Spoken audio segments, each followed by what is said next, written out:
Hello and welcome to the channel. This is Wyatt with Team Toe 504 You Know For Show. I'm here with my Gren Maju Stun deck profile that I just top forward locals with last night. I've topped the last 3 locals I've been to with this deck, and I made a few changes between each of those. But here's the list as it is right now, if that's all you care about. And I'll go through all of my card choices if you want to stick around for that. First, I'll address I don't have a streaming software yet, which is why I have my camera app open in the bottom window and I'm screen capturing, but we'll get there one day. So to start off, we're playing 3 Gren Maju.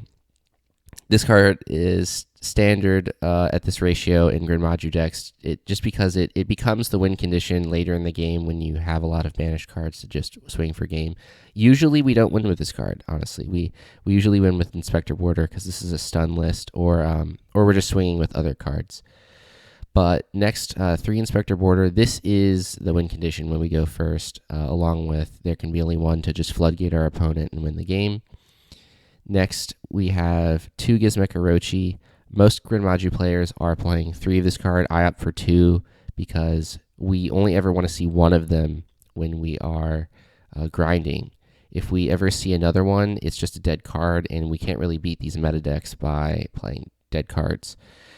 This card pumps up your Gren Maju. It also baits interruptions with the pop effect. It's very good in the deck, but I just never want to see a second one, which is why we're only playing 2. Then I'm on 2 Sky Prison. This card is nice. I have not seen other Gren Maju Sun players on this card yet, but it essentially is 2 extra copies of Pot of Desires. You'll see, so we're playing 4 copies of Pot of Desires in this deck. It also plays around DPE very well. Literally every player at my locals and their mother is playing DPE, and we have to play around that. So the deck is mostly built to beat DPE boards. This card achieves that. It says your opponent cannot interrupt with your or interact with your trap cards until you decide they can. Next, I'm on 3 Sphere mode in the main deck. So I've had really bad luck with die rolls recently, and this card, when we lose the die roll, we just crack a board, and not only do we get to see the tilt on our opponent's face, which is excellent, but it also can just win you the game. We wouldn't play this if we could win die rolls, but we can't. Also, if you do draw this going first, it's not the end of the world. You can usually floodgate your opponent with a Inspector Border. There can be only one.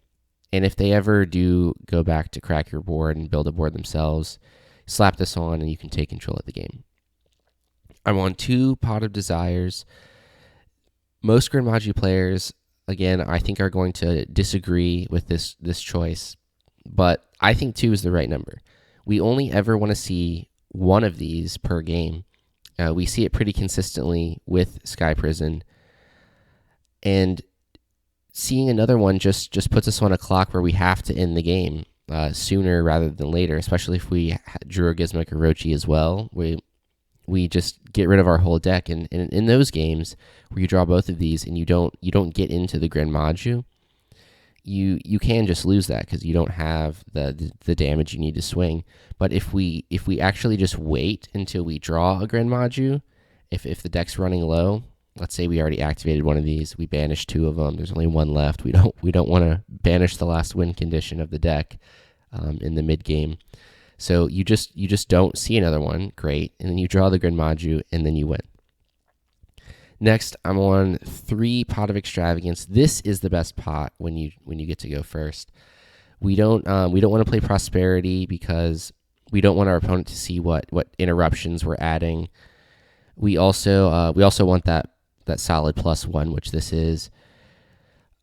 And there's not much to say. It doesn't put us on the clock like Pot of Desires and Gizmek Orochi do. You definitely play this card.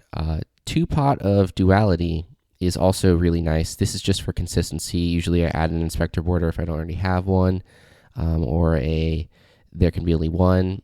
It also, when we go second, is really nice because we aren't usually special summoning the turn when we go second in the main deck. And we can also add a sphere mode or an evenly matched or a mystic mine to go second with, depending on what board our opponent makes. Next, I'm on 2 mystic mines. This is, again, because we don't win die rolls here. Mystic Mine is a really good card to help us take control of the game, especially in the main deck, before people are putting in their Cosmic Cyclones to beat the rest of our back row cards, which is why I wouldn't really consider side decking this card. I think it's main or don't play, because people are just going to put in their back row hate, and it's gonna not be as valuable in those games 2 and 3.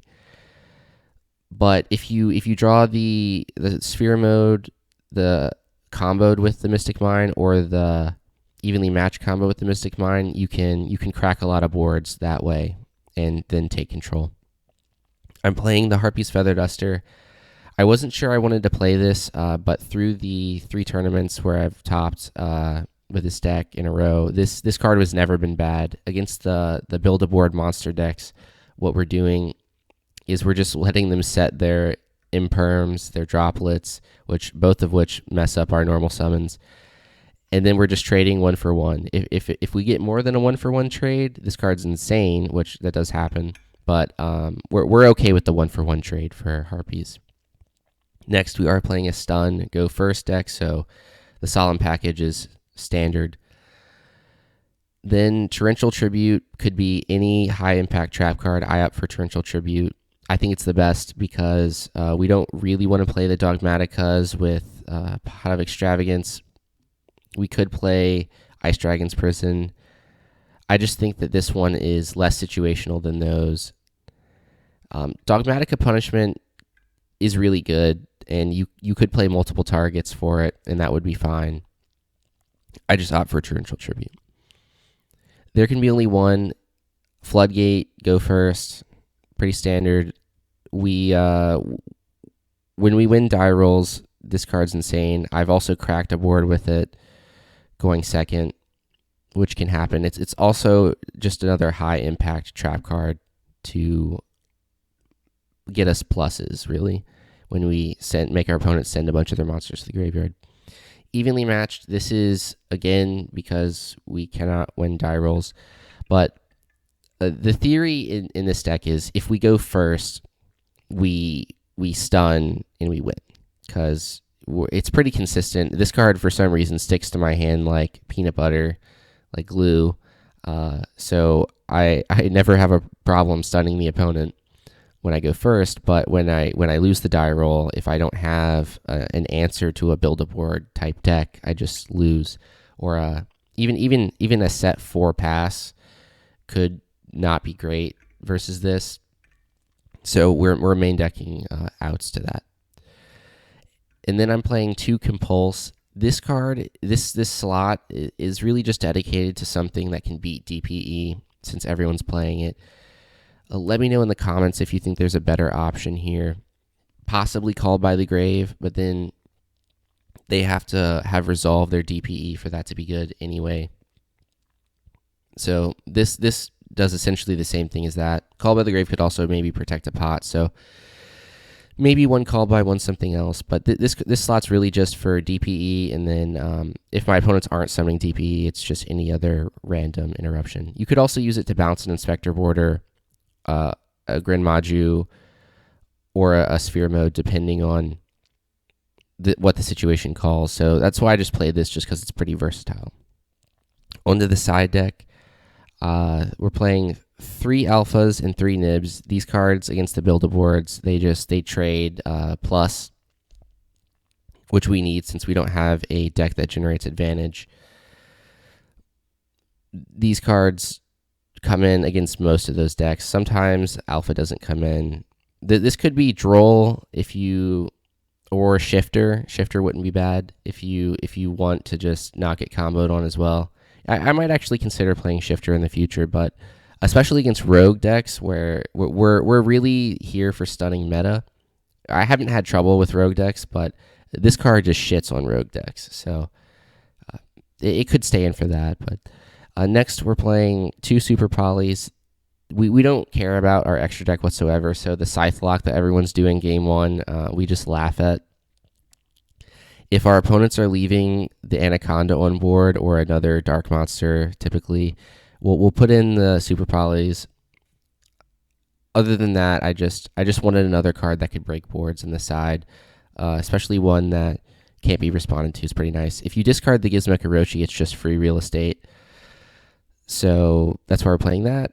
2 Lightning Storms against more back row decks. I just wanted at least 2 more cards to sort of be able to trade with. Well, this could be like Heavy Storm Duster for that if you're playing Trap Trick or something, but I don't really like Trap Trick in the list. I've experimented with it. It just feels bad if you have Trap Trick and let's say like a Solemn or something, because it forces you to use the Solemns first instead of waiting till like the last big thing. Otherwise, you can only use 1 trap that turn.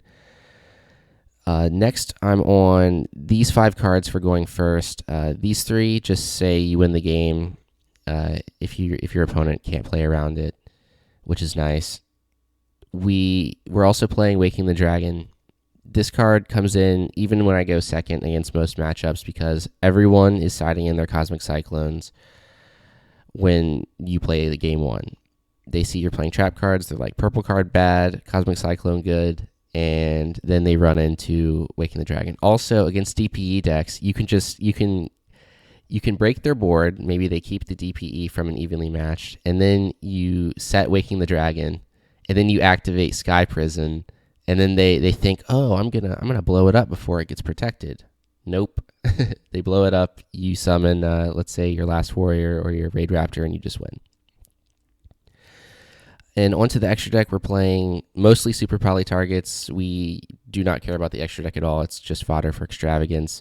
This card comes in sometimes, depending on the skill of my opponent, really. If they're leaving 2 darks on board, it comes in. If not, it's just there for rogue matchups, I guess. Also, we're playing the 2 Waking targets. This could be, I would probably bump these both up to 2 copies of each if I had 2 copies of each, but it never came up where I needed one of these that got banished. If you do banish both of these, or if you banish the good one and the other one's useless, you can always summon an Inspector Boarder from the deck, or a Gizmo Orochi, which just can start plussing you or pumping up your Gren Maju. So this card's pretty good. Then I'm playing 2 Pentastag. This card hasn't come up yet, but in theory there will be a situation where I have 2 monsters on the board that I can get rid of to make the Gren Maju pierce for game. A lot of times when my opponents are stalling out because I've floodgated them, they start setting chump blockers, and if I just could swing into them with piercing, I could end the game. But sometimes I can't. So one day it will come up, and then that's when we get to laugh. So that's been the deck profile. Thank you for making it this far. If you have, please let me know if there's any suggestions you have for my list, and comment down below if your locals is totally different than mine, and you don't have to play around DPE, because that would be nice if I didn't, but I do. So that's why my deck looks like this. And let me know if you have any suggestions for the side deck. I think there's a lot that could be changed here. Nothing super mandatory except for the Nibiru's and the Waking the Dragons. These cards I couldn't see taking out for anything else. And thank you so much for watching. Peace.